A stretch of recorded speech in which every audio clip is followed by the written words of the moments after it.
Mikrobiologi pangan merupakan salah satu disiplin ilmu mikrobiologi terapan yang mengkaji tentang peran mikroorganisme dalam produksi makanan, menimbulkan kerusakan dan keracunan makanan serta peran mikroorganisme sebagai salah satu sumber makanan manusia. Adapun peranan mikrobiologi di bidang pangan yaitu proses fermentasi dari suatu organisme dapat mengubah suatu makanan dan minuman. Proses fermentasi merupakan perubahan enzimatik secara anaerob dari suatu senyawa organik yang lebih sederhana. Mengapa mikroorganisme dijadikan sebagai sumber makanan? Hal tersebut disebabkan mikroorganisme dapat tumbuh menjadi 2 kali lipat dan juga massa mikroba minimal mengandung 40% protein dan memiliki kandungan vitamin dan mineral yang tinggi. Berdasarkan saya yang sudah menjelaskan mengenai peranan mikroba di bidang pangan. Nah, saya akan menjelaskan mengenai faktor-faktor yang mempengaruhi pertumbuhan mikroba. Yang pertama yaitu faktor intrinsik. Faktor intrinsik ini merupakan faktor-faktor yang terdapat pada bahan pangan yang dapat mempengaruhi pertumbuhan mikroba, yang memacu maupun menghambat pertumbuhan mikroba pada bahan pangan tersebut. Oke, contoh dari faktor intrinsik ini yaitu yang pertama pH atau potensial hidrogen, kemudian aktivitas air atau AW, kemudian yang ketiga yaitu potensial oksidasi reduksi atau EH, kemudian yang keempat yaitu kandungan nutrisi, kemudian yang kelima yaitu senyawa antimikroba. Selanjutnya yaitu faktor ekstrinsik. Nah, faktor ekstrinsik ini merupakan faktor-faktor yang berasal dari luar bahan pangan, misalnya dari lingkungan, yang dapat mempengaruhi bahan pangan dan pertumbuhan mikroba tersebut. Contoh dari faktor ekstrinsik ini yaitu suhu penyimpanan kelembaban relatif atau RH relatif di humidity, kemudian komposisi gas di sekitar mikroba tersebut.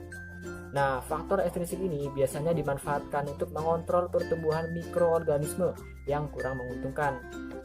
Oke, selanjutnya merupakan contoh spesies mikroba di bidang pangan.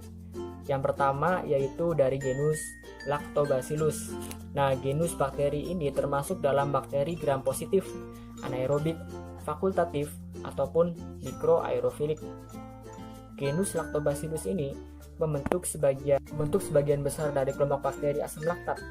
Dinamakan demikian karena kebanyakan anggotanya dapat mengubah laktosa dan gula menjadi asam laktat.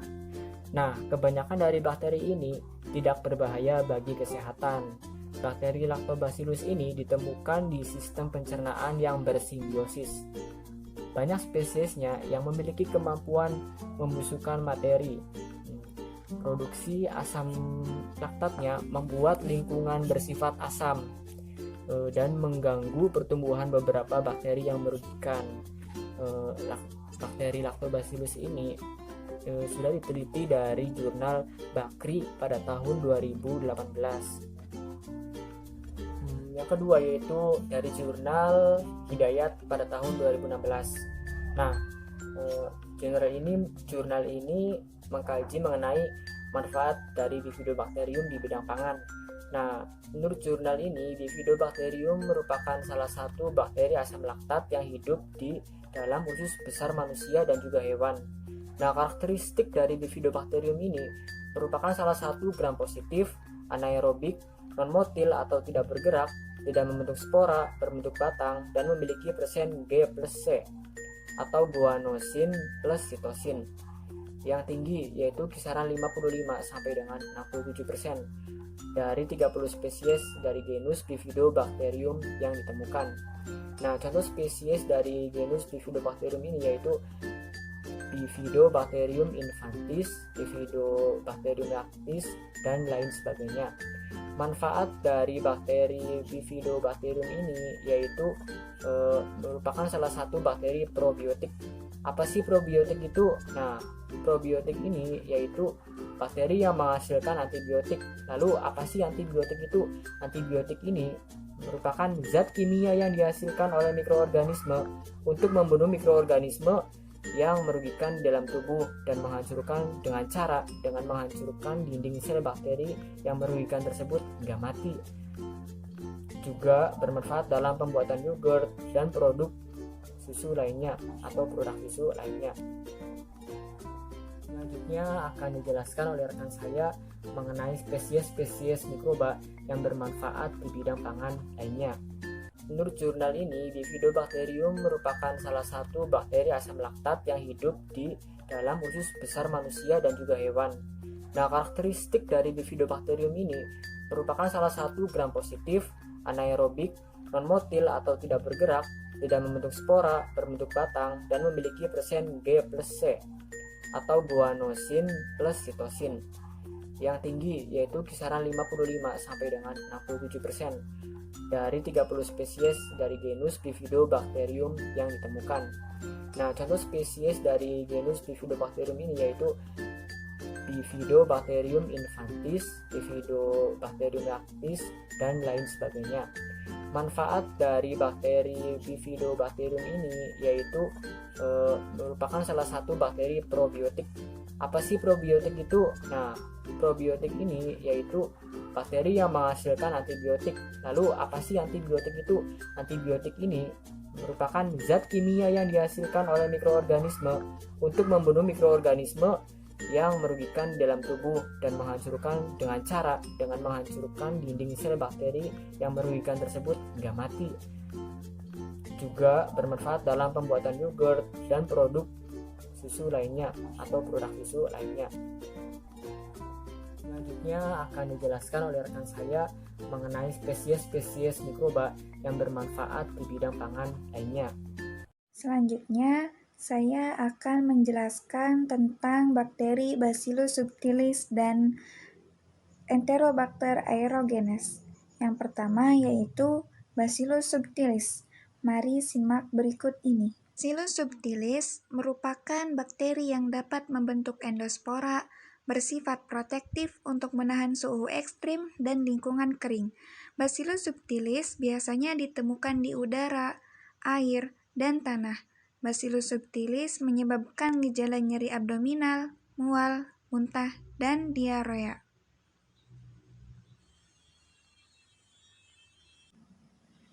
Selain itu, Bacillus subtilis juga ditemukan pada makanan seperti produk susu, daging, nasi, dan pasta. Bakteri ini dapat tumbuh pada produk makanan karena produk-produk makanan tersebut menyediakan nutrisi yang baik untuk pertumbuhan Bacillus subtilis. Yang kedua yaitu Enterobacter aerogenes, yaitu bakteri di mana di lingkungan ditemukan secara alami dalam tanah, air segar, sayuran, dan kotoran manusia dan hewan. Penyakit presentasi Enterobacter aerogenes dapat menyebabkan infeksi di banyak bagian tubuh manusia. Infeksi Enterobacter aerogenes dalam keadaan akut akan menyebabkan demam, lesu, kurang nafsu makan, dehidrasi, dan terjadi kekurusan. Pada sapi dapat mengakibatkan penurunan produksi susu. Hewan menjadi diare, ada kalanya berdarah dan berlendir. Kematian dapat terjadi dalam waktu 3-4 hari setelah sakit. Hewan yang dapat mengakibatkan keguguran yang kadang-kadang tidak menunjukkan gejala lain yang spesifik. Assalamualaikum warahmatullahi wabarakatuh. Perkenalkan, nama saya Amalia Febriana Ramawati. Saya akan menerangkan tentang bakteri merugikan di bidang pangan. Beberapa spesies pengurai dan patogen dapat tumbuh di dalam makanan. Kelompok bakteri yang mampu memetabolisme berbagai komponen di dalam bidang makanan dan menghasilkan metabolit sampingan yang berupa racun. Seperti cemaran mikroba yang ada di dalam bakso sebagai bahan pengawet dari bakso itu sendiri. Pengawet karboksimetil kitosan dengan adanya mikroba antara lain adalah Escherichia coli, Salmonella sp, Staphylococcus aureus, dan Clostridium perfringens. Saya akan menerangkan bakteri yang pertama yaitu Salmonella sp. Salmonella sp adalah salah satu jenis bakteri yang sering mencemari daging sapi beserta produk olahannya seperti sosis dan bakso. Bakteri Salmonella sp dikeluarkan dari saluran pencernaan hewan ataupun manusia bersama dengan feses, termasuk dalam bakteri gram negatif berbentuk batang yang tidak membentuk spora, fakultatif anaerobik, mampu tumbuh pada pH mendekati 4-9 dengan pH maksimum 7. Selain berdampak buruk pada bahan makanan, bakteri Salmonella sp ini juga berdampak buruk pada kesehatan manusia. Jika bakteri yang masuk dengan jumlah yang banyak, maka bakteri akan masuk ke dalam usus halus, selanjutnya masuk ke dalam sistem peredaran darah, sehingga dapat menyebabkan bakterimia, demam tifoid, dan komplikasi organ lain. Selanjutnya yaitu Staphylococcus aureus, merupakan salah satu bakteri yang sering menyebabkan kebusukan pada makanan. Bakteri ini dapat beredar melalui berbagai perantara seperti udara, air, makanan, peralatan makan, lingkungan, dan tubuh manusia ataupun hewan. Staphylococcus aureus membentuk koloni dengan warna abu-abu hingga kuning emas tua, menghasilkan zat racun yang dilepas ke makanan sehingga beresiko menyebabkan keracunan makanan atau food intoxication. Saya di sini akan memaparkan mengenai bakteri asam laktat. Bakteri asam laktat merupakan bakteri gram positif yang tidak mempunyai spora dan mampu memfermentasikan karbohidrat menjadi asam laktat. Nah, bakteri ini biasanya tidak sensitif terhadap O2, sehingga bakteri ini disebut sebagai bakteri aerob air toleran. Nah, bakteri asam laktat ini atau golongan dari bakteri asam laktat ini mempunyai 4 karakteristik. Nah, yang pertama itu dia tidak mempunyai porfirin dan sitokrom. Yang kedua itu katalasenya negatif, dan yang ketiga itu tidak melakukan fosforilasi. Yang keempat, dia hanya melakukan metabolisme substratnya saja, atau dia dapat mendapatkan energi dari melalui substratnya saja. Nah, kemudian contoh dari bakteri asam laktat ini yaitu keju, kecap, kimchi, dan lain sebagainya.